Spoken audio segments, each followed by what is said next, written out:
नमो भगवते वासुदेवाय। ओम नमो भगवते वासुदेवाय। ओम नमो भगवते वासुदेवाय। हरे कृष्णा, सभी को सादर प्रणाम। श्रीमद् भागवतम महापुराण सत्रों की इन श्रृंखला में हम सभी आज सत्र 431 431 में 18,000 श्लोकों वाले श्रीमद् भागवतम महापुराण को अंतर्राष्ट्रीय कृष्ण भावनामृत संघ के संस्थापक आचार्य कृष्ण कृपा मूर्ति श्री श्रीमद् अभय चरणारविंद भक्ति वेदांत स्वामी शिल प्रभुपाद की पुस्तकों के माध्यम से श्रवण और पठन करने जा रहे हैं। जैसा कि सत्रों का प्रारूप है, वर्तमान विषय वस्तु का संक्षिप्त अवलोकन, तत्पश्चात मंगलाचरण और उसके बाद एक एक श्लोक का वाचन और अनुवाद करते हुए शिल प्रभुपाद के तात्पर्य के प्रकाश में हम सभी जीवन में आचरण करने योग्य बिंदुओं को, तथ्यों को मनन करते हुए सत्र में आगे बढ़ेंगे। आज के सत्र में हम सभी स्कंध 9 आरंभ करने जा रहे हैं। स्कंध 9 जिसमें 24 अध्याय हैं। स्कंध 9 के समस्त अध्यायों को दो भागों में वर्गीकृत किया जा सकता है। प्रथम 13 अध्याय सूर्यवंश के बारे में बताते हैं और 14 से लेकर 24 तक के अध्याय चंद्रवंश के बारे में बताते हैं। तो अनेकों प्रकार की सुंदर घटनाओं से, कथाओं से और आवश्यक तत्वों से भरा हुआ है स्कंद 9। हम सभी आरंभ करेंगे स्कंद 9 अध्याय 1 से आज के सत्र में। अध्याय 1 में 42 श्लोक हैं और अध्याय 1 अपने आप में बहुत महत्वपूर्ण है क्योंकि विषय का आरंभ होता है राजा सुद्युम्न का स्त्री बनना। तो राजा सुद्युम्न कौन थे, उन्हें किन परिस्थितियों में स्त्री बनना पड़ा, महाराज परीक्षित द्वारा पूछी गई प्रश्नोत्तरी के उनकी जिज्ञासा के उत्तर में सुखदेव गोस्वामी ने वैवस्वत मनु के वंश के विषय में बताया। जहां पर स्कंद 8 समाप्त हो रहा था, वहां पर सत्यव्रत की कथा हम सभी ने सुनी, मत्स्य अवतार के बारे में, और उसके बाद के वैवस्वत मनु के संदर्भ में जो घटनाक्रम है सुखदेव गोस्वामी और महाराज परीक्षित के मध्य की वार्ता है, उसको हम सभी यहाँ पर श्रवण करेंगे। तो आरंभ करते हैं मंगलाचरण से और उसके पश्चात एक एक श्लोक का वाचन करते हुए हम लोग इस सत्र में आगे बढ़ेंगे। जिनके पास पुस्तक है, मेरा अनुरोध रहेगा आप पुस्तकों का प्रयोग करेंगे। अन्य सभी की सुविधा के लिए श्लोक यहाँ प्रस्तुत करने का प्रयास रहेगा स्क्रीन पर, तो आप अपनी सुविधा के अनुसार वाचन भी कर सकते हैं। नारायणं नमस्कृत्य नरं चैव नरोत्तमं देवीं सरस्वतीं व्यासं ततो जयमुदीरयेत्। शृण्वतां स्वकथा कृष्ण पुण्यश्रवणकीर्तन यद्यन्तस्थो यभद्राणि विदुनोति सुयत्स्यताम्। नष्टप्रायेषु भद्रेषु नित्यं भागवत सेवया भगवत्युत्तमश्लोके भक्तिर्भवति नष्टिकी। ॐ अज्ञानतिमिरान्धस्य ज्ञानाञ्जनशलाकया चक्षुन्मीलितं येन तस्मै श्रीगुरुवे नमः। मूकं करोति वाचालं पङ्गुं लङ्घयते गिरिं यत्कृपातमहं वन्दे परमानन्दमाधवं। वाञ्छाकल्पतरुभ्यश्च कृपा सिन्धुभ्य एव च पतितानां पावनेभ्यो वैष्णवेभ्यो नमो नमः। जय श्री कृष्ण चैतन्य प्रभु नित्यानंद श्री अद्वैत गदाधर श्रीवासादि गौर भक्तवृंद। हरे कृष्णा कृष्ण कृष्ण हरे हरे, हरे राम राम राम हरे हरे। हरे कृष्णा कृष्ण कृष्ण हरे हरे, हरे राम राम राम हरे हरे। हरे कृष्णा कृष्ण कृष्ण हरे हरे, हरे राम राम राम हरे हरे। हरे कृष्णा। तो पुनः सभी भक्तों को सादर प्रणाम। सत्र 431 431 में हम सभी आज स्कंद 9 आरंभ करने जा रहे हैं। स्कंद 9 जिसमें 24 अध्याय हैं। प्रथम 13 अध्याय सूर्यवंश के बारे में है और अध्याय 14 से 24 तक हम सभी चंद्रवंश के विभिन्न राजाओं की विभिन्न कथाओं को, भगवान की गतिविधियों को, महाराज परीक्षित और सुखदेव गोस्वामी की वार्ता के संदर्भ में यहाँ श्रवण और पठन करने का प्रयास करेंगे। आज के सत्र में आरंभ करेंगे स्कंद 9 अध्याय 1 से, जिसमें 42 श्लोक हैं और अध्याय का नाम है राजा सुद्युम्न का स्त्री बनना। श्रील प्रभुपाद अध्याय की प्रस्तावना में कहते हैं, इस अध्याय में वर्णन हुआ है कि सुद्युम्न किस प्रकार स्त्री बने और किस तरह से वैवस्वत मनु का वंश चंद्र से उद्धृत सोम वंश में घुल मिल गया। तो कथा कुछ इस क्रम में आरंभ होती है। स्कंद 9 अध्याय 1 श्लोक संख्या 1 से।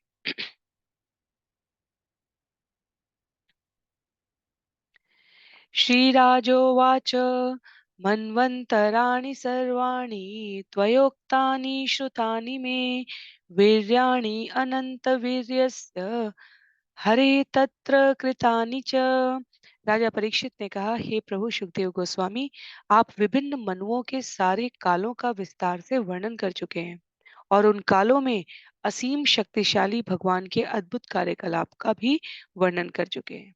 मैं भाग्यशाली हूँ कि मैंने आपसे ये सारी बातें सुनी। तो प्रथम 7 श्लोकों में महाराज परीक्षित द्वारा कृतज्ञता ज्ञापित की गई है और साथ ही साथ जिज्ञासा की गई है वैवस्वत मनु के वंश के बारे में और अधिक विस्तार से श्रवण करने के लिए। कहते हैं महाराज परीक्षित श्लोक संख्या 2 और 3 में, यो असौ सत्यव्रत नाम राजऋषि द्रविणेश्वर ज्ञानम यो अतीत कल्पान्ते लेभे पुरुष सेवया स वै विवस्वत पुत्रो मनु आसीदिति श्रुतम् त्वक्तस्तस्य श्रुता प्रोक्ता इक्ष्वाकु प्रमुखा नृपा। द्रविड़ देश के साधु राजा सत्यव्रत को भगवत कृपा से गत कल्प के अंत में आध्यात्मिक ज्ञान प्राप्त हुआ और वह अगले मनवंतर में विवस्वान का पुत्र वैवस्वत मनु बना। मुझे इसका ज्ञान आपसे प्राप्त हुआ है। मैं यह भी जानता हूँ कि इक्ष्वाकु इत्यादि राजा उसके पुत्र थे, जैसा कि आप पहले बता चुके हैं। तो वैवस्वत मनु के बारे में विवस्वान के पुत्र के स्वरूप और इक्ष्वाकु के रूप में वंशावली का विस्तार श्रवण करने के बाद परीक्षित महाराज सुखदेव गोस्वामी से कहते हैं, तेषां वंशं पृथक् ब्रह्मन् वंशानुचरितानि च कीर्तयस्व महाभाग नित्यं शुश्रूषतां हि न। हे परम भाग्यशाली सुखदेव गोस्वामी, हे महान ब्राह्मण, कृपा करके हम सबको उन सारे राजाओं के वंशों तथा गुणों का पृथक पृथक वर्णन कीजिए, क्योंकि हम आपसे ऐसे विषयों को सुनने के लिए सदैव उत्सुक रहते हैं। तो अपनी जिज्ञासा को, अपनी कृतज्ञता को सुखदेव गोस्वामी के समक्ष विनम्रता पूर्वक ज्ञापित करते हुए परीक्षित महाराज उनकी विद्वत्ता, उनकी परब्रह्म के साथ संलग्नता, इसको विभूषित महिमा मंडित शब्दों में व्यक्त करते हुए आगे श्रवण करने के लिए उत्सुक हैं। कहते हैं श्लोक संख्या 5 में महाराज परीक्षित, ये भूता ये भविष्याश्च भवन्त्यद्यतनाश्च ये तेषां न पुण्यकीर्तीनां सर्वेषां वद विक्रमान्। कृपा करके हमें वैवस्वत मनु के वंश में उत्पन्न उन समस्त विख्यात राजाओं के पराक्रम के विषय में बतलाएं, जो पहले हो चुके हैं, जो भविष्य में होंगे तथा जो इस समय विद्यमान है। श्री सूत उवाच, एवं परीक्षिता राज्ञा सदसि ब्रह्मवादिनां पृष्ठ प्रोवाच भगवान् शुक परम धर्म वित। एवं परीक्षिता राज्ञा सदसि ब्रह्मवादिनां हृष्ट प्रोवाच भगवान शुक परम धर्मवेद। सूत गोस्वामी ने कहा, जब वैदिक ज्ञान के पंडितों की सभा में परम धर्मज्ञ सुखदेव गोस्वामी से महाराज परीक्षित ने इस प्रकार प्रार्थना की, तो वे इस प्रकार बोले। सुखदेव गोस्वामी न केवल महाराज परीक्षित को ये कथा सुना रहे थे, अपितु उस वैदिक ज्ञान के पंडितों की सभा में, अर्थात अनेकानेक ऋषि मुनि विद्वत गण वहां उपस्थित थे। कहते हैं सुखदेव गोस्वामी श्लोक संख्या 7 में, श्री शुकुवाच, श्रूयतां मानवो वंश प्राचुर्येण परन्तप न शक्यते विस्तरतो वक्तुं वर्षशतै अपि। सुखदेव गोस्वामी ने कहा, हे शत्रुओं का दमन करने वाले राजा, अब तुम मुझसे मनु के वंश के विषय में विस्तार से सुनो। मैं यथासंभव तुम्हें बतलाऊंगा, यद्यपि 100 वर्षों में भी उसके विषय में पूरी तरह नहीं बतलाया जा सकता है। तो ये कहने का आशय स्पष्ट रूप से इसलिए है क्योंकि राजाओं के परंपराओं के वंशावलियों के अनेकानेक घटनाक्रम समाहित है। फिर भी सुखदेव गोस्वामी ने कहा, मैं यथासंभव तुम्हें बताने का प्रयास करूंगा। कथा बहुत लंबी और ऊंची है, पर फिर भी जो संभव है वो मैं व्यक्त करने का प्रयत्न करता हूँ। परावरेशां भूतानां आत्मा य पुरुष पर स एवासीत् इदं विश्वं कल्पान्ते यत् कल्पान्ते अन्यत् न किंचन। परावरेशां भूतानाम् आत्मा य पुरुष पर स एवातीत इदं विश्वं कल्पान्ते अन्यत् न किंचन। जीवन की उच्च तथा निम्न अवस्थाओं में पाए जाने वाले जीवों के परमात्मा दिव्य परम पुरुष कल्प के अंत में विद्यमान थे, जब न तो यह ब्रह्मांड था न अन्य कुछ था, केवल वे ही विद्यमान थे। तो कहते हैं श्रील प्रभुपाद यहाँ पर कि सुखदेव गोस्वामी कह रहे हैं कि मनु के वंश को वहां से प्रारंभ करने का प्रयत्न कर रहा हूं मैं, जहां सारा विश्व जलमग्न हो गया है। तब भी कौन विद्यमान है? केवल भगवान, क्योंकि जब जगत नहीं है, जब है और जब होने के बाद पुनः विलय हो जाता है, तब भी इन तीनों अवस्थाओं में भगवान के अतिरिक्त कुछ भी शेष नहीं है। अर्थात परम सत्ता, परम भगवान, पूर्ण पुरुषोत्तम अपनी इच्छा के अनुसार जगत का सृजन करते हैं, संचालन करते हैं, विलय कर देते हैं और उसके पश्चात भी जो कुछ भी शेष है, जो कुछ भी अवस्थितता प्रतीत होता है, वो भगवान के अतिरिक्त कुछ भी नहीं है। तो सुखदेव गोस्वामी यहाँ पर श्रील प्रभुपाद लिखते हैं, भग एक एक करके अन्य वस्तुओं को किस प्रकार प्रकट कर रहे हैं, जलमग्न होने के पश्चात उसका उल्लेख है। आरंभ करते हैं। तस्य नाभे समभवत् पद्मकोश हिरण्मय तस्मिन् यज्ञे महाराज स्वायंभुव चतुआनन। हे राजा परीक्षित, भगवान की नाभि से एक सुनहला कमल उत्पन्न हुआ, जिस पर 4 मुखों वाले ब्रह्मा जी ने जन्म लिया। तो सृष्टि के बिल्कुल आरंभ में जलमग्न हुई सृष्टि से क्या निकलता है? भगवान की नाभि से सुनहरा कमल, जिस पर 4 मुख वाले ब्रह्मा जी उत्पन्न हुए। मरीचि मनसस्तस्य जज्ञे तस्यापि कश्यप दाक्षायण्यां ततो अदित्यां विवस्वान भवत्सुत। ब्रह्मा जी के मन से मरीचि ने जन्म लिया और मरीचि के वीर तथा दक्ष महाराज की कन्या के गर्भ से कश्यप प्रकट हुए। कश्यप द्वारा अदिति के गर्भ से विवस्वान ने जन्म लिया। तो मरीचि मरीचि से दक्ष महाराज की कन्या के गर्भ से कश्यप प्रकट हो रहे हैं। कश्यप द्वारा अदिति के गर्भ से विवस्वान ने जन्म लिया है।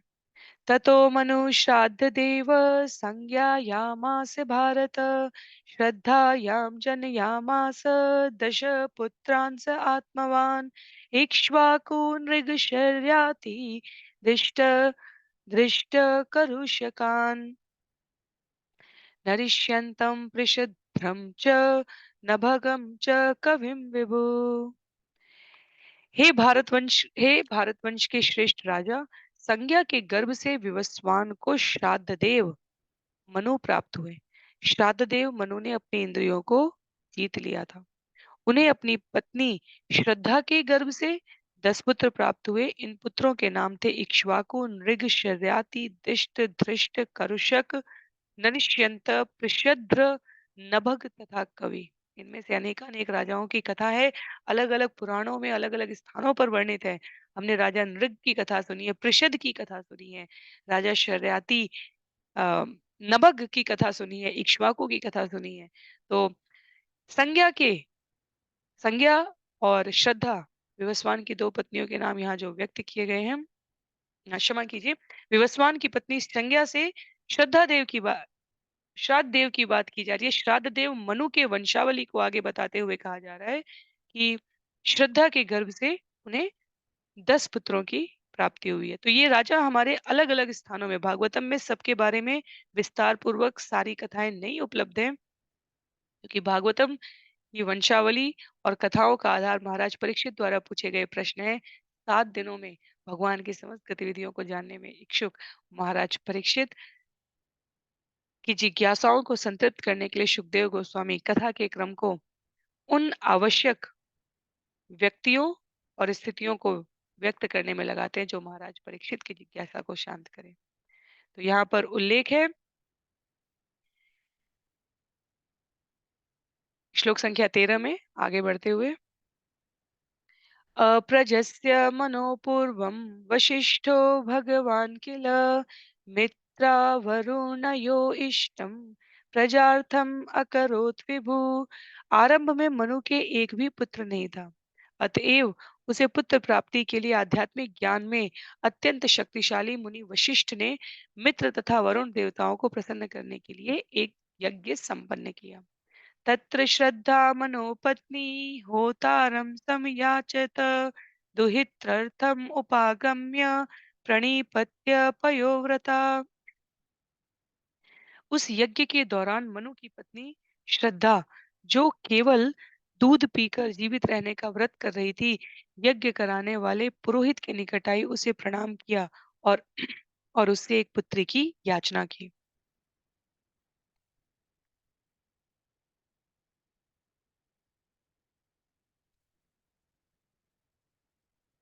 तो यहाँ पर उल्लेख है, क्योंकि यज्ञ अत्यंत शक्तिशाली मुनि वशिष्ठ के द्वारा संपादित किया जा रहा है।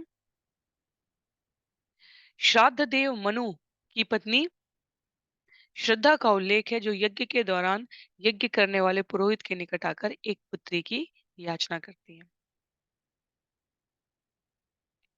श्लोक संख्या 14 में ये बताने के पश्चात सुखदेव गोस्वामी यहाँ उल्लेख करते हैं श्लोक संख्या 15 में, प्रेषितो अर्ध्वयुणा होता व्यचरत तत्समाहित गृहीते हविषि वाचा वषट्कारं गृह्णन् द्विज।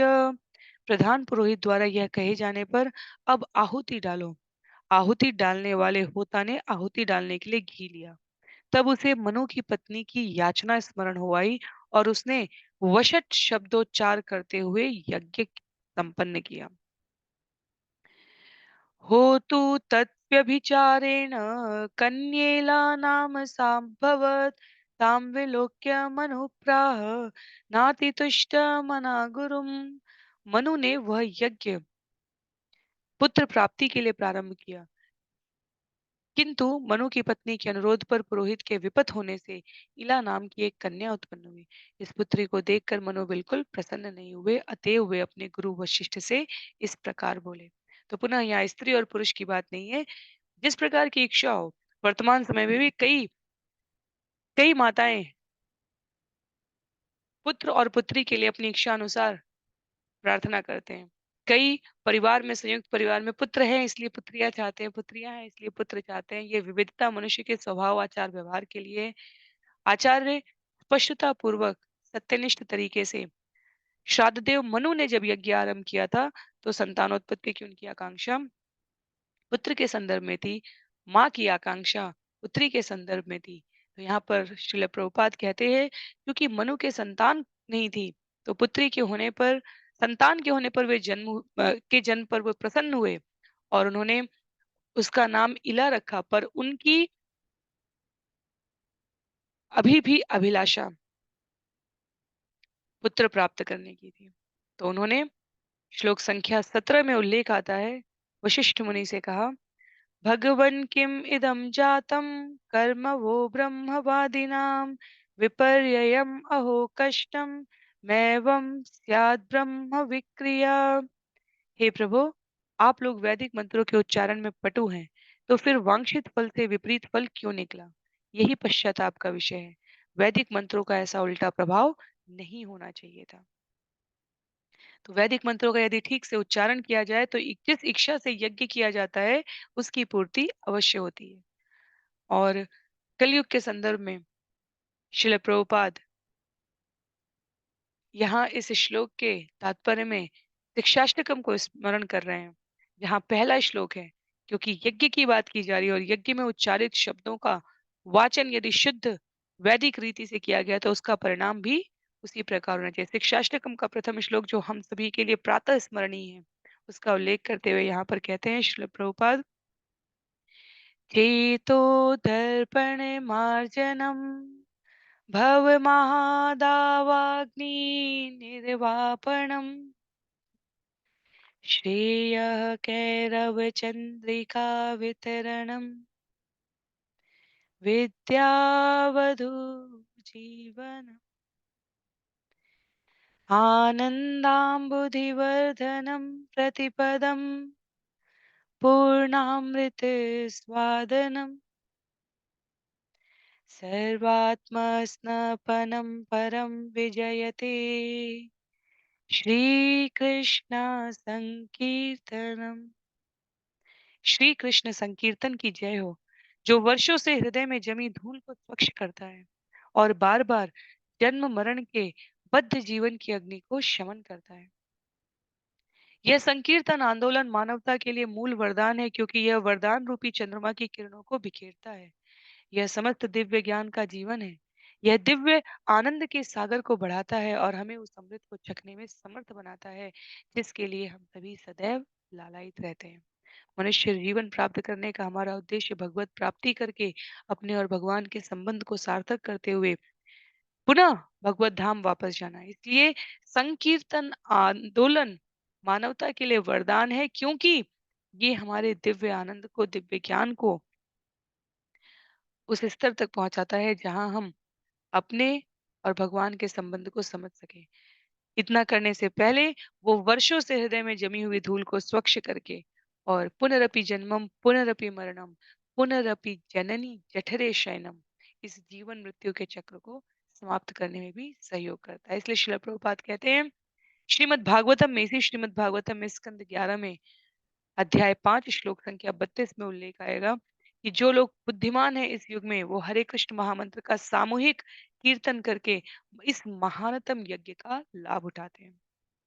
तो मनु द्वारा कहा गया कि मंत्रों का प्रभाव तो नहीं उलट सकता था, फिर ये किस प्रकार से विक्रिया विपरीत अपेक्षा से इतर अलग परिणाम प्राप्त हुआ। यूयं ब्रह्मविदो युक्ता तपसा दग्ध किल्बिषा कुतः संकल्प वैषम्यम अनृतम विबुधेष्विव। तुम सभी संयमित, संतुलित तथा परम सत्य से परिचित हो। तुम सबने अपनी तपस्याओं के द्वारा सारे भौतिक कल्मश से अपने को पूरी तरह स्वच्छ कर लिया है। तुम सबके वचन देवताओं के वचनों की तरह कभी मिथ्या नहीं होते, तो फिर यह कैसे संभव हुआ कि तुम सबका संकल्प विफल हो गया।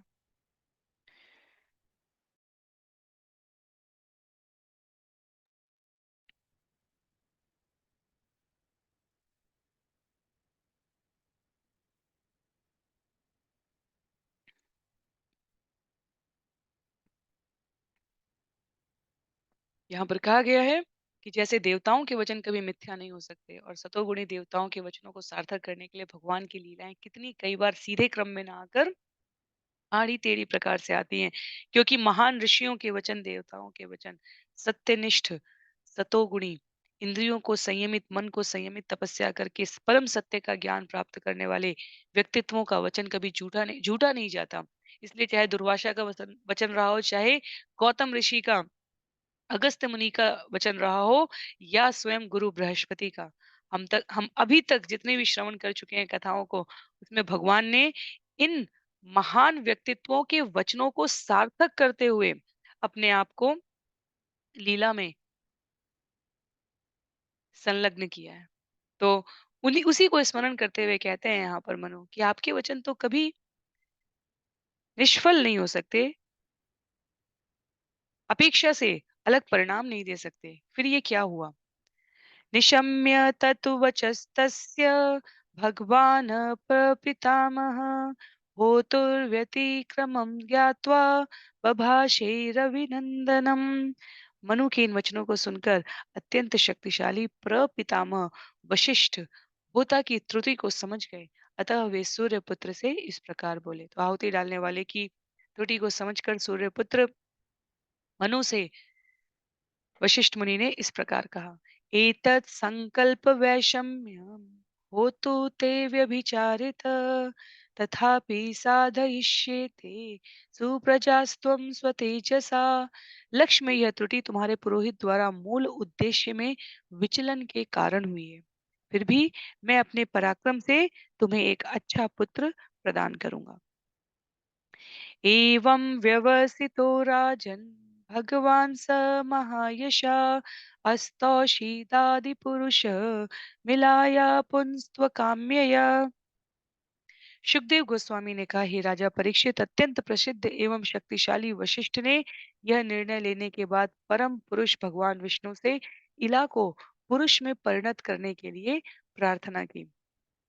वास्तव में हमें कभी भी इन दिव्य कथाओं को श्रवण करते समय भ्रमित नहीं होना है।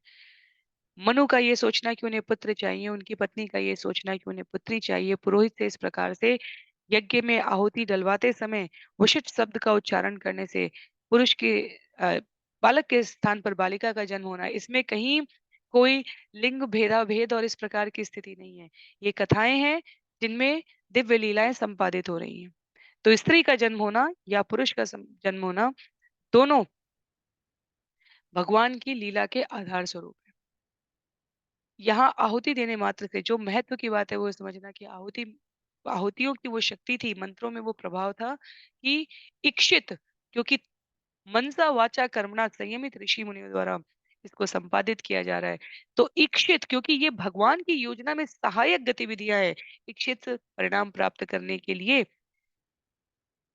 भगवान भी अपने अनुयायियों के वचनों को सार्थक करते हैं। तो वशिष्ठ मुनि स्त्री कन्या जन्म लेगी, ये भी उन्हें ज्ञात था। अपने पराक्रम से भगवान की कृपा से वो पुत्र भी प्रदान कर सकते हैं, ये भी उन्हें ज्ञात था, क्योंकि वो भगवान के प्रतिनिधियों के रूप में कार्य करते हैं इस प्रकार के व्यक्तित्व। इसलिए हमें यहाँ पर किंचित मात्र भी भ्रमित नहीं होना है। तस्मै कामवरं तुष्टो भगवान हरीश्वर ददा विलाभवत्तेन तुद्युम्न पुरुषर्षभ। परम नियंता भगवान ने वशिष्ठ से प्रसन्न होकर उन्हें इच्छित वरदान दिया। इस तरह इला सुद्युम्न नामक एक सुंदर पुरुष में परिणत हो गई।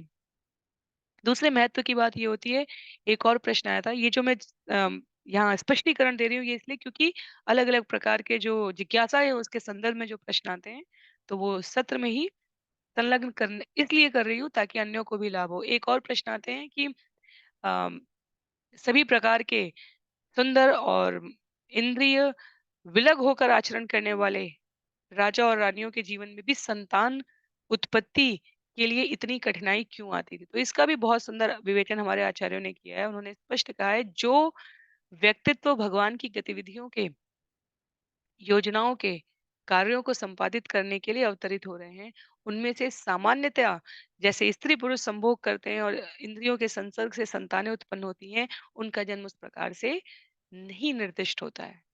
तो यज्ञ शुद्धतम प्रक्रिया रही है दिव्य विभूतियों के अवतरण करने की। इसका अर्थ ये नहीं है कि अन्य जो स्त्री पुरुष के संसर्ग से इन कथाओं में उत्पन्न हो रहे हैं संतानों के रूप में, वो दिव्य पुरुष या स्त्री नहीं है। कथा को किस क्रम में आगे बढ़ना है, विभूतियों का अवतरण किस प्रकार से होना है, ये निर्दिष्ट होता है भगवान की योजना में पहले से। तो जब जिस प्रकार की आवश्यकता है, विभूतियाँ उस प्रकार से अवतरित होती हैं। यदि भौतिक प्रक्रिया से उत्पन्न होनी है, तो भौतिक प्रक्रिया से उत्पन्न होंगी। यदि दिव्य प्रक्रिया से उत्पन्न होनी है, दिव्य प्रक्रिया से उत्पन्न होती है। ये कोई साधारण प्रक्रिया नहीं है। जब हम वेन और पृथु का घटनाक्रम श्रवण कर रहे थे, तब भी हमने दिव्य गतिविधियों से जन्म की कथा श्रवण की थी। वहाँ किस प्रकार हाथ और पैरों से मृत वेन के शरीर से ऋषियों ने अपनी साधना के बल पर आगे वंशावली बढ़ सके इस प्रकार से पुत्र प्रदान किया था। पूरे राज्य वंश को बढ़ते हुए चोरों और लुटेरों और आत्मघाती जो मानव समाज के संतुलन व्यवस्था को स्थापित करने में अक्षम थे, उन लोगों की गतिविधियों को देखकर। तो इसलिए यज्ञ से उत्पन्न होना या अन्य किसी दिव्य प्रकार से प्राप्त होना, कहीं राजा और रानी को उपलब्ध हो रहे हैं संतानें, इसमें कोई ये ये कथा का भाग है। महत्व की बात ये है कि ये घटनाक्रम किस प्रकार की गतिविधियों को आगे बढ़ा रहे हैं। श्लोक संख्या 23 और 24 में कहते हैं, स एकदा महाराज विचरन् मृगयां वने वृतकतिपयमात्ये अश्वमारुह्य सैन्धवं प्रगृह्य रुचिरं चापं शरांश्च परमाद्भुतान् दंशितो अनुमृगं वीरो जगाम दिशमुत्तराम्। हे राजा परीक्षित, एक बार वीर सुद्युम्न अपने कुछ मंत्रियों के साथ सिंधु प्रदेश से लाए गए घोड़ों पर चढ़कर शिकार करने के लिए जंगल में गया। वह कवच पहने था और धनुष बाण से सुशोभित था। वह अत्यंत सुंदर था। वह पशुओं का पीछा करते तथा उनको मारते हुए जंगल के उत्तरी भाग में पहुंच गया। तो इला जो उत्पन्न हुई थी, उसको वशिष्ठ मुनि ने भगवान की कृपा से सुद्युम्न नामक एक सुंदर पुरुष में परिणत कर दिया और वो एक बार सिंधु प्रदेश से लाए घोड़ों पर चढ़कर शिकार करने के लिए मंत्रियों के साथ गया। तो पीछा करते हुए पशुओं को मारते हुए जंगल के उत्तरी भाग में पहुंच गए। पुनः पशुओं को मारने की भी जो यहाँ पर प्रस्तुति की गई है, वो हिंसक पशुओं को, जिनसे अन्यों को खतरा था, जिनसे फसल को खतरा होता था, जिनसे भय का माहौल होता था, क्षत्रिय के रूप में उनको मारने का निर्दिष्ट कर्तव्य इन राजाओं द्वारा संपादित किया जाता है। श्लोक संख्या 25 में सुकुमार वनम मेरो अधस्तात प्रविवेशः यत्रास्ते भगवान शर्व रममाण सहोमया। वहां उत्तर में मेरु पर्वत की तलहटी में सुद्युम्न नामक एक सुकुमार नामक एक वन है जहाँ शिव जी सदैव उमा के साथ विहार करते हैं। सुद्युम्न उसी वन में प्रविष्ट हुआ। तस्मिन् प्रविष्ट एवासौ सुद्युम्नः परवीरः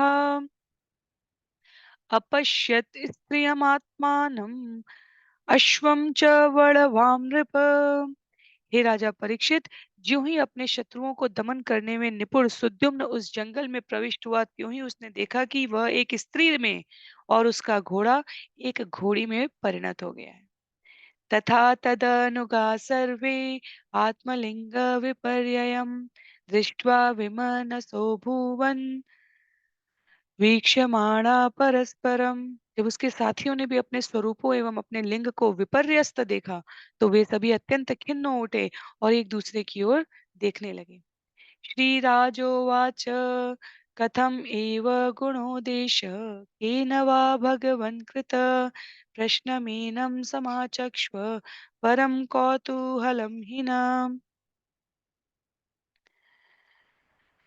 महाराज परीक्षित ने कहा, हे परम शक्तिशाली ब्राह्मण, यह स्थान इतना शक्तिवान क्यों था और इसे किसने इतना शक्तिशाली बनाया था? कृपा करके इस प्रश्न का उत्तर दीजिए, क्योंकि मैं इसके विषय में जानने के लिए अत्यधिक उत्सुक हूँ। तो जो कोई भी उस स्थान में प्रवेश किया जहाँ शिव जी उमा के साथ विहार करते थे, उल्लेख है कि वो सभी स्त्री योनि में परिवर्तित हो गए। महाराज परीक्षित के द्वारा आगे जिज्ञासा की गई है। श्री शुक उवाच एकदा गिरिशं दृष्टुं ऋषय तत्र सुवर्तता। एकदा गिरिशं दृष्टुं ऋषय तत्र सुव्रता दिशो वितिम् आभासा कुर्वन्तः समुपागमन्। सुखदेव गोस्वामी ने कहा, एक बार आध्यात्मिक अनुष्ठानों का कठोरता से पालन करने वाले बड़े बड़े साधु पुरुष उस जंगल में शिव जी का दर्शन करने आए।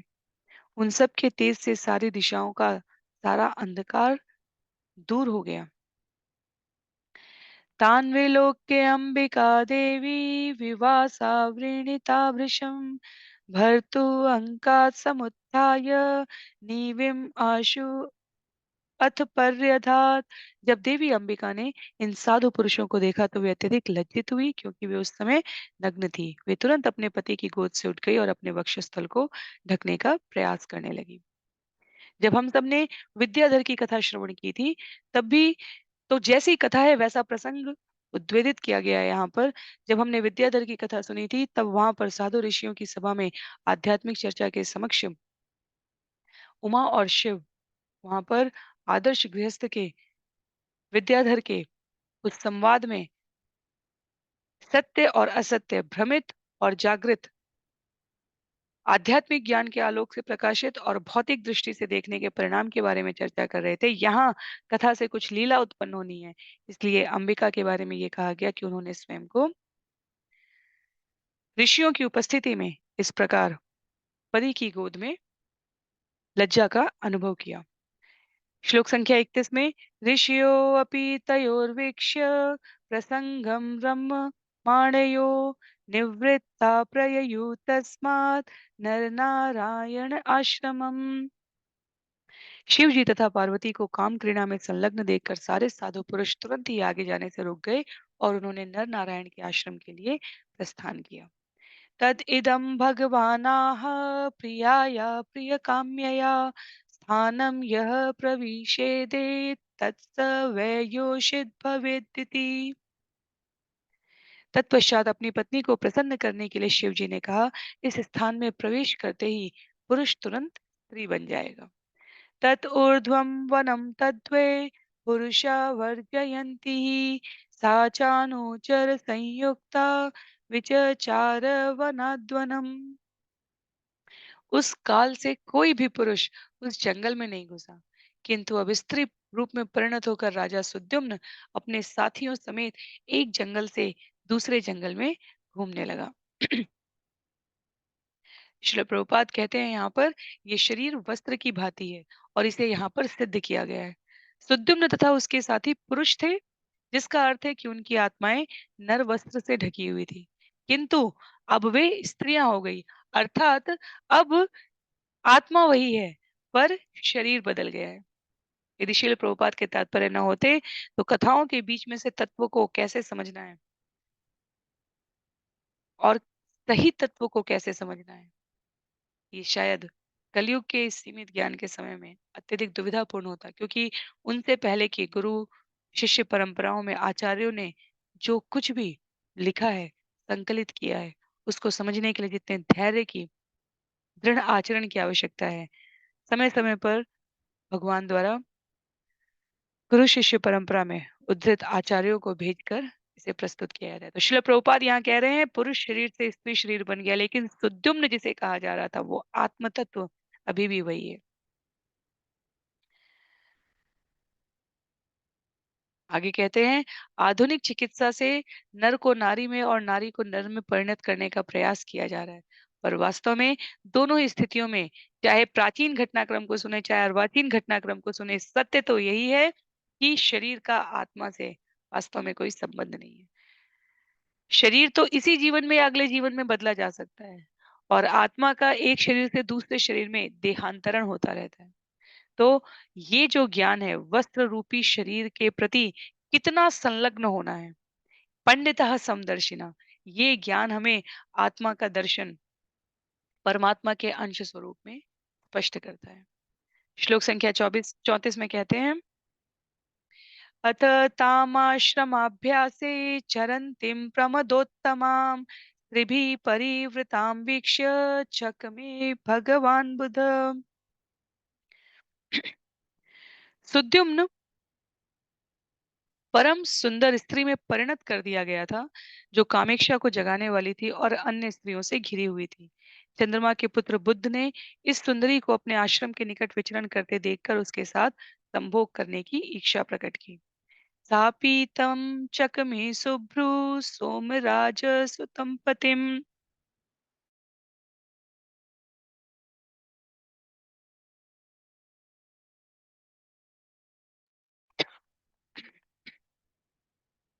सापीतं चकमे शुभ्रू सोमराज सुतं पतिम स तस्यां जनयामास पुरूर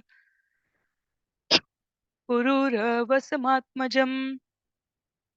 उस सुंदर स्त्री ने भी चंद्रमा के राजकुमार बुद्ध को अपना पति बनाना चाहा।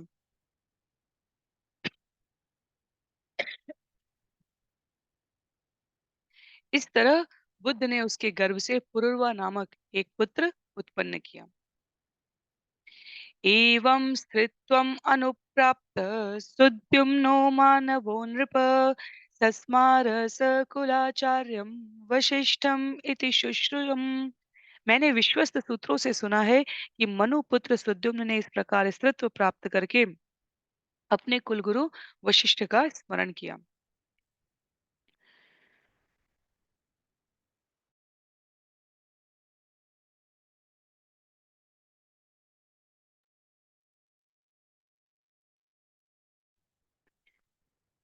तस्य तां दशां दृष्ट्वा कृपया भृशपीडित सुद्युम्नस्य आशयन् पुंस्त्वम् उपाधावत शंकरम्।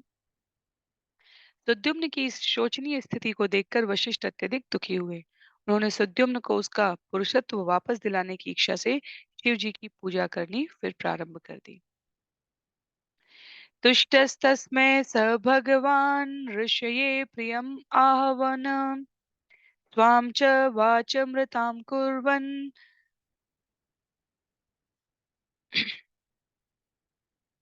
इदम् आह विशाम्पते मासं पुमांस भविता मासं स्त्री तव गोत्रज इत्थं व्यवस्थया कामं सुद्युम्नो अवतु मेदिनीम्। हे राजा परीक्षित, शिव जी वशिष्ठ पर प्रसन्न हो गए। अतएव शिव जी ने उन्हें तुष्ट करने तथा पार्वती को दिए गए अपने वचन रखने के उद्देश्य से उस संत पुरुष से कहा, आपका शिष्य सुद्युम्न एक मास तक नर रहेगा और दूसरे मास स्त्री रहेगा। इस तरह वह इच्छा अनुसार जगत पर शासन कर सकेगा। तो बिल्कुल अ, बहुत ही परिपक्व उदाहरण है ये राजा सुद्युम्न की कथा। मनु द्वारा इच्छा की गई थी पुत्र की, पत्नी द्वारा इच्छा की गई पुत्री की, पुरोहित को व्यक्त किए जाने के पश्चात संतान रूप में इला नाम की कन्या प्राप्त हुई, जिसे वशिष्ठ मुनि ने भगवान की आराधना करके मनुदेव को प्रसन्न करने के लिए पुरुष में परिवर्तित कर दिया। क्या सब कुछ भगवान की इच्छा के इतर उनकी योजना में सहायता करने के लिए इस प्रकार संचालित किया जा सकता है या नहीं? इसके उत्तर में वशिष्ठ मुनि को भगवान की इच्छा में सहयोग करने के इस क्रम में सुद्युम्न के स्त्री बन जाने पर जो भगवान शिव द्वारा उस वन में प्रवेश करने के सभी पुरुषों के लिए निर्दिष्ट वर था, माता पार्वती की प्रसन्नता के लिए। परिणाम स्वरूप पुनः स्त्री शरीर प्राप्त होता है।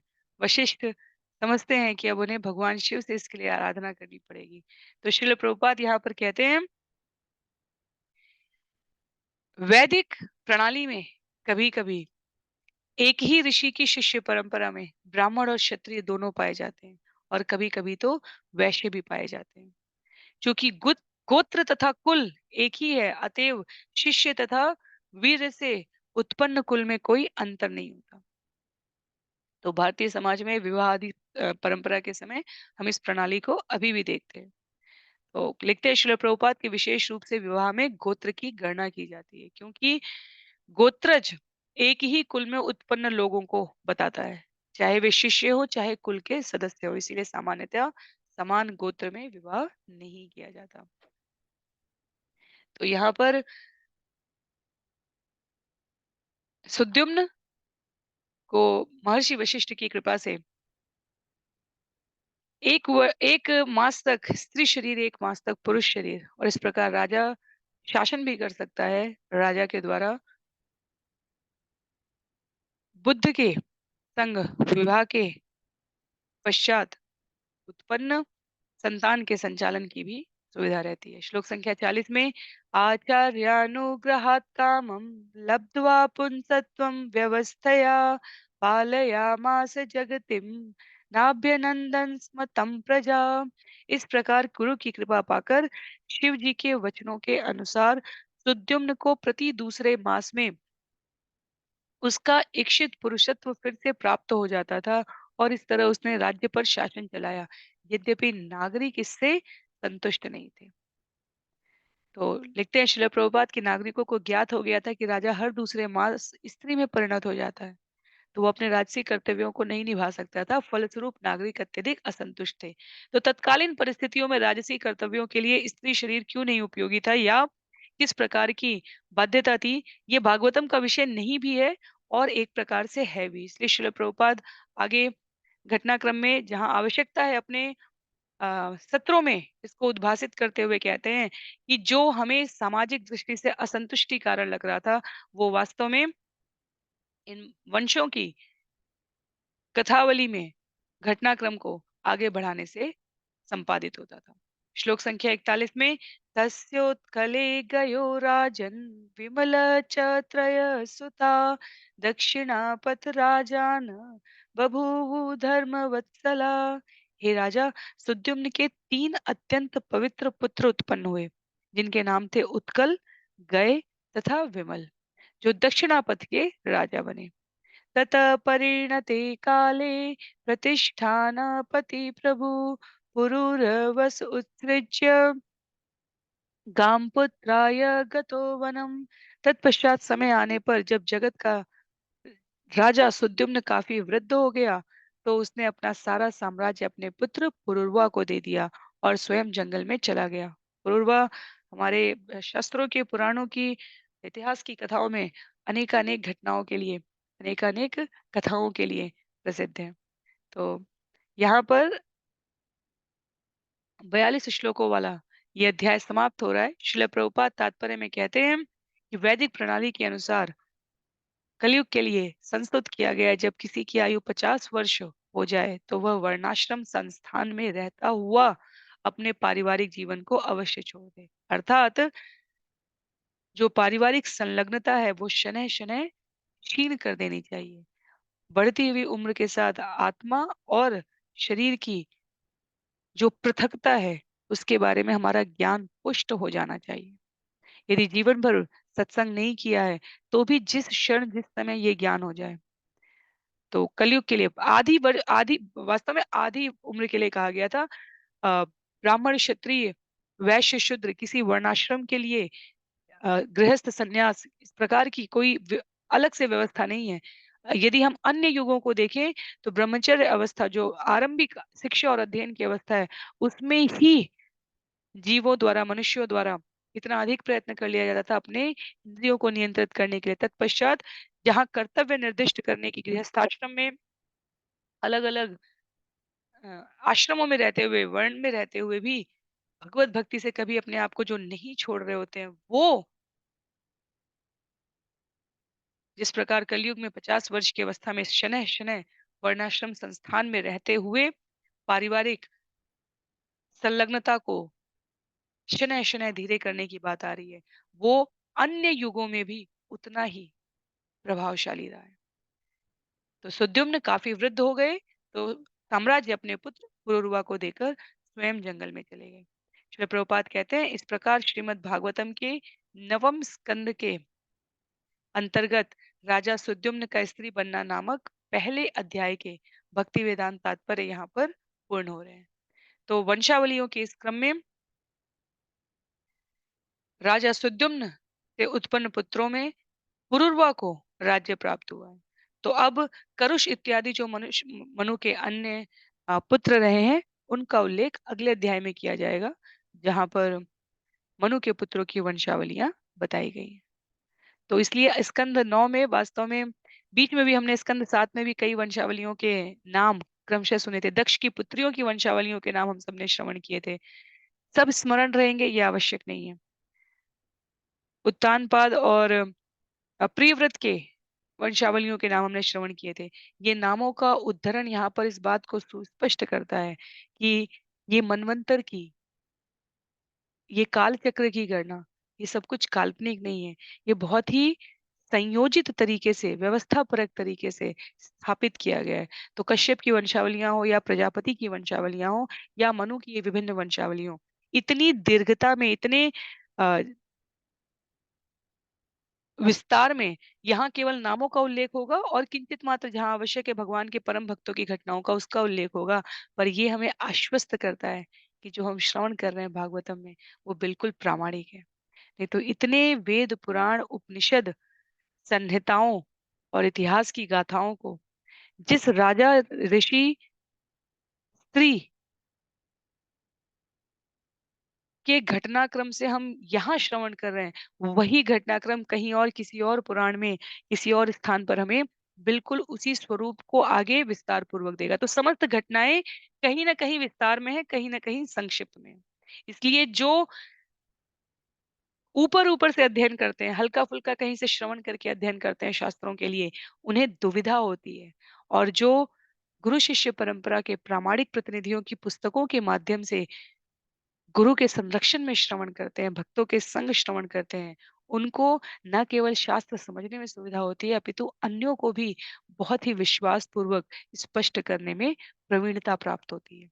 इसलिए कभी भी हमें आधा-अधूरा अध्ययन नहीं करना है। कृष्ण ने क्या किया, राम ने क्या किया, क्यों नहीं किया?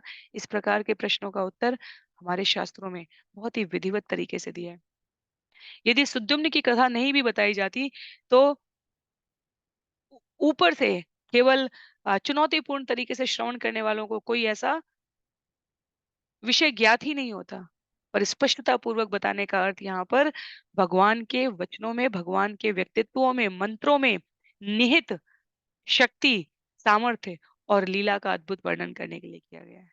तो सुखदेव गोस्वामी महाराज परीक्षित को इस प्रकार आरंभ करते हुए मनु के वंशावली में राजा सुद्युम्न की कथा सुनाते हैं, जो इला नामक पुत्री के रूप में उत्पन्न होकर सुद्युम्न नामक पुरुष में परिवर्तित होकर भगवान शंकर द्वारा संरक्षित वर वाले वन में प्रवेश करके स्त्री और पुरुष के रूप में परिवर्तित होते रहते हैं। पर समयांतर पर सुद्युम्न का शासनकाल जब समाप्त हो रहा है, क्योंकि उन्होंने स्वयं को वर्णाश्रम में प्रवेश करा लिया है, तब उनके और सोम बुद्ध सोम बुद्ध के पुत्र सोम के पुत्र बुद्ध के लिए कहा जा रहा है कि उनके द्वारा पुरुरवा नामक जो संतान उत्पन्न हुई, वो अब इस वंश को आगे लेके चल रही है। तो अन्य पुत्रों के बारे में हम सभी आगे के अध्यायों में घटनाक्रम में श्रवण करते रहेंगे। आज के लिए सत्र को यहीं पर समाप्त करते हैं। किसी भी प्रकार की टिप्पणी के लिए, असहमति के लिए, किसी भी प्रकार की जिज्ञासा के लिए आप जहाँ भी जुड़े वहाँ सूचित कर सकते हैं। श्रील प्रभुपाद की जय, श्रील गुरुदेव की जय, अनंत कोटि वैष्णव वृंद की जय, श्रीमद् भागवतम महापुराण की जय। हरे कृष्ण।